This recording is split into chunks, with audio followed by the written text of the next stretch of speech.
আসসালামু আলাইকুম রহমতুল্লাহ। প্রিয় বন্ধুরা, হাসরের ময়দানে পুলসিরাতের 7টি ধাপে 7টি প্রশ্ন করা হবে। সেই প্রশ্নগুলি কি কি? প্রশ্নের উত্তর দেওয়ার পর অপারে কে আমাদের জন্য অপেক্ষা করবেন, তারপর ফেরেশতারা আমাদের সঙ্গে কি কি করবেন। আপনারা যদি এই 7টি প্রশ্ন জানেন তাহলে আমাদের কমেন্টে জানান, আর যদি না জানেন তাহলে ভিডিওটি শেষ পর্যন্ত দেখুন। নবী করিম হযরত মুহাম্মদ সাল্লাল্লাহু আলাইহি ওয়াসাল্লাম বলেছেন, কিয়ামতের দিনে মানুষের পা নড়বে না যতক্ষণ না 4 বিষয়ে প্রশ্ন করা হয়। কিন্তু অন্য হাদিস মিলিয়ে প্রধান 7টি প্রশ্ন বা ধাপ এভাবে দাঁড়ায়। চলুন সেই 7টি প্রশ্ন এবং সেই প্রশ্নের ব্যাখ্যা আমরা সংক্ষেপে জেনে আসি। সেই 7টি প্রশ্নের মধ্যে একটি প্রশ্ন হলো, আপনার জীবন কোথায় ব্যয় করেছেন? অর্থাৎ আল্লাহ তাআলা জিজ্ঞেস করবেন, আমার দেওয়া জীবন তুমি কি কাজে ব্যয় করেছো? ব্যাখ্যা: আপনার প্রতিদিনের সময়, সকাল বিকেল রাত, সব হিসাব হবে। শুধু ইবাদত নয়, জীবনের প্রতিটি কাজের হিসাব হবে। কিভাবে সময় ব্যবহার করলেন, সৎ বা অন্যায় কাজে সময় নষ্ট করেছেন কিনা। উদাহরণ: যদি আপনি দুনিয়ার সময়কে শুধুই খেলাধুলা বা অনর্থক কাজে ব্যয় করেন, হিসাব দিতে হবে। যদি আল্লাহর পথে সময় ব্যবহার করেন, সওয়াব পাবেন। তারপর যেই প্রশ্নটি করা হবে, যৌবন, শক্তি ও স্বাস্থ্য কোন কাজে ব্যবহার করা হলো? তোমার যুবক বয়সে শক্তি ও সময় কি কাজে ব্যয় করেছ? ব্যাখ্যা: যুবক বয়স শক্তিশালী হয়, সাহসী হয়, ইচ্ছা প্রবল হয়।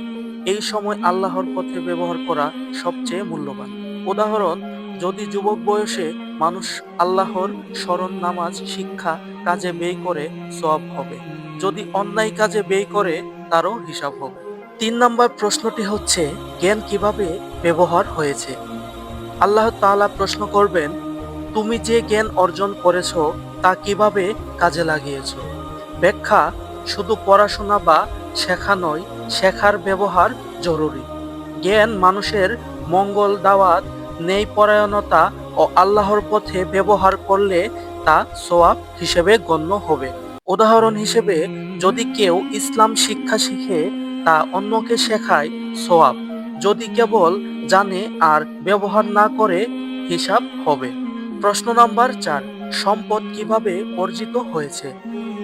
আল্লাহ তাআলা প্রশ্ন করবেন, তুমি যা আয় করেছো তা হালাল নাকি হারাম? ব্যাখ্যা: যে কোনো আয়, পেশা, ব্যবসা, উপার্জন হালাল হতে হবে। অনৈতিক উপায়ে উপার্জন করলে হাসরে কঠিন প্রশ্ন হবে। উদাহরণ: অবৈধ ব্যবসা, জুয়া, চুরি সবই হিসাবের বিষয়। প্রশ্ন নাম্বার 5, সম্পদ কোথায় ব্যয় হয়েছে? আল্লাহ তাআলা প্রশ্ন করবেন, তুমি অর্জিত সম্পদ কি কাজে খরচ করেছ? ব্যাখ্যা: সম্পদ শুধু খাওয়া পরার জন্য নয়, দরিদ্রের সাহায্য, আল্লাহর পথে দান, পরিবারকে সঠিকভাবে খরচ, সব হিসাব হবে। উদাহরণ: দান করলে সওয়াব, কৃপণ হলে ক্ষতি। প্রশ্ন নাম্বার 6, নামাজের হিসাব। আল্লাহ তাআলা প্রশ্ন করবেন, তুমি নিয়মিত নামাজ আদায় করেছো কি? নবী মুহাম্মদ সাল্লাল্লাহু আলাইহি ওয়াসাল্লাম বলেছেন, কিয়ামতের প্রথম হিসাব নামাজ দিয়ে শুরু হবে। নামাজ হলো ঈমানের প্রতীক। নিয়মিত নামাজ ব্যক্তি ও সমাজকে সতর্ক রাখে। উদাহরণ হিসেবে, নিয়মিত নামাজ মানুষকে অন্যায় থেকে বিরত রাখে, তাই এটি হাসরের প্রথম প্রশ্ন। প্রশ্ন নাম্বার 7, দায়িত্ব ও আমানত। আল্লাহ তাআলা প্রশ্ন করবেন, পরিবার, সন্তান, দায়িত্ব ও সামাজিক দায়বদ্ধতা তুমি ঠিকভাবে পালন করেছো কি? ব্যাখ্যা: মানুষের জীবনে দায়িত্ব পালন গুরুত্বপূর্ণ।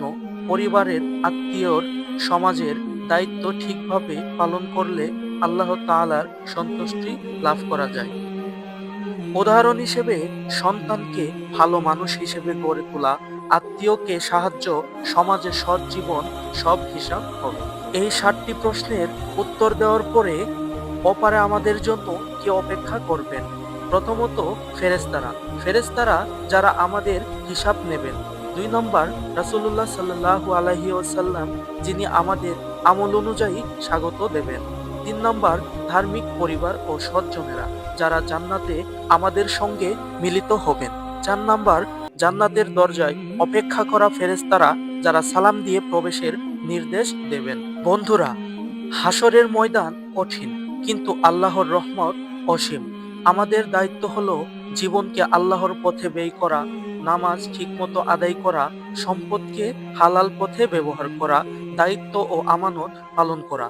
যদি আমরা এগুলো মনে রাখি তাহলে অপারে অপেক্ষা করছেন নবী করিম হযরত মুহাম্মদ সাল্লাল্লাহু আলাইহি ওয়াসাল্লাম, ফেরেশতারা এবং ধার্মিক। ভিডিওটি যদি ভালো লাগে লাইক, কমেন্টস এবং সাবস্ক্রাইব করতে ভুলবেন না।